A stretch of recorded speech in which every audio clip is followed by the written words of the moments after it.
welcome to On Leading with Greatness. This is Jim Salvucci of Guidance for Greatness.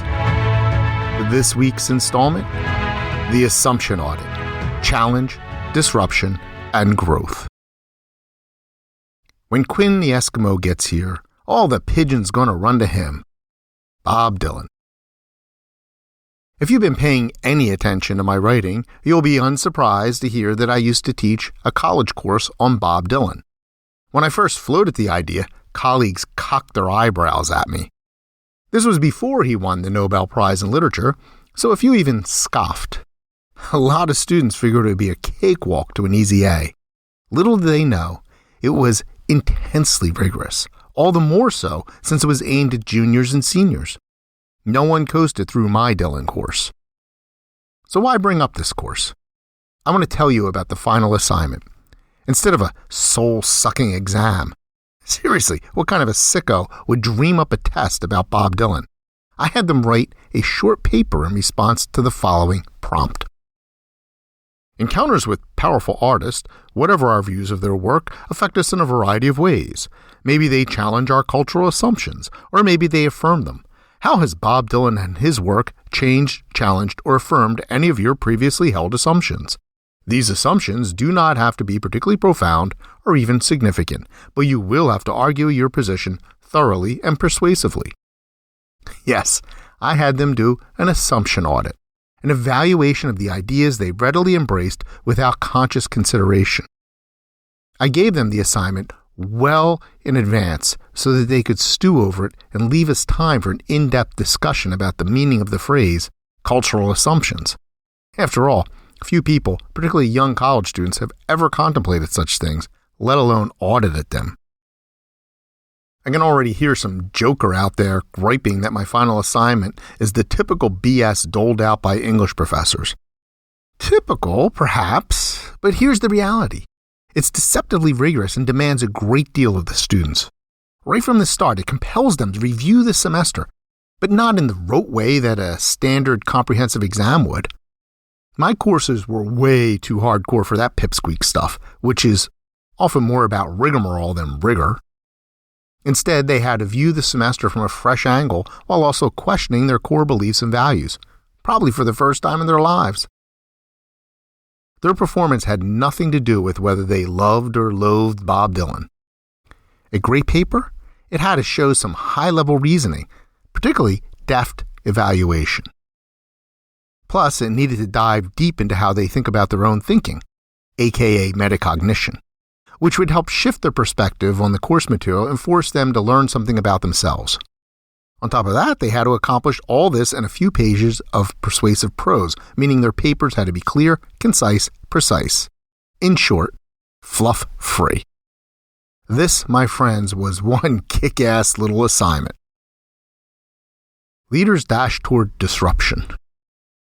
What I pulled off with that assumption audit, and I hope throughout my teaching career, is what I'm aiming to do right here in these essays for you. I am not big on step-by-step guides or spoon-fed information. That sort of thing is wonderful and useful, but I leave it to others. Instead, I am out to challenge you, my awesome audience, to see the familiar in a new light. It's all about disrupting your assumptions and, just maybe, drilling into your core values. Perhaps you'll get a gentle shake or a thrill ride or something in between. That's the idea, at least. Any leader, worth their salt, jumps at the chance to question their strongly held beliefs. Think about that. Leaders dash toward disruption. You may have heard people say that leaders are comfortable with discomfort. Nope. That is definitionally impossible. In fact, being a fantastic leader can be utterly unnerving. Leading, truly leading, means forever questioning and probing, especially yourself. A top-notch leader also challenges the people around them the same way and expects and encourages them to do the same back. Leadership is hard. Not rote memorization hard, but Salvucci final assignment hard. I've said it before, leadership ABCs are easy to grasp but tough to implement and maintain. Think about it. The most basic leadership doctrine of all is to just behave like a decent human being. That's it. How difficult can that be? Well, judging by the dumpster fire that is bossdom out there, it must be well nigh impossible. So how can you up your leadership game? One way is to conduct regular assumption audits, formally or informally. What assumptions shape your decision-making? Probe and poke those beliefs. But here's the kicker. Assumptions are slippery devils. They are those truths you cling to unawares. It's impossible to identify them all, but it's worth a shot. How else can you test them if you don't even know they exist? By the way, assumptions aren't inherently bad. In fact, we need the vast majority of them just to cope with our reality. Otherwise, we'd be stuck pondering every silly decision. Is the floor still solid, or am I better off just staying here in bed? Can I still drink the orange juice, or could it have turned to poison overnight? Assumptions are handy and essential tools. That is, until they fail. And because assumptions exist beneath our awareness, a shattered one can be a painful and even damaging experience. But what about George Costanza? There is an episode of Seinfeld where George accidentally plows into a flock of pigeons with his car on the street. His girlfriend is horrified, but George can only rage that, "We had a deal!" Jerry agrees with George that according to this unspoken deal, in exchange for pigeons getting out of our way, we look the other way on statue defecation. Once that deal explodes in a flurry of feathers, though, it is exposed as mere assumption, which then puts George's latest romantic relationship on the path of its doom. So, as with my students and George, and maybe even the pigeons, the first step in confronting assumptions is to become aware of them. Not the small stuff about traffic flow or critter reactivity, but the big assumptions about how life works and what really matters.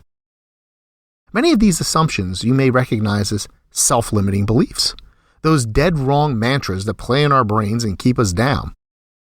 Once you have identified some major assumptions and limiting beliefs, it's time to get to business. This is the meat of the assumption audit.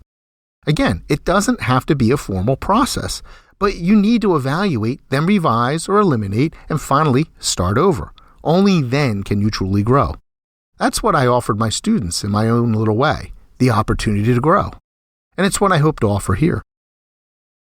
Like so many other things worth doing, this assumption audit business must be ongoing. And there's no substitute. Frequently performing the assumption audit is key to self-assessment and ultimately success.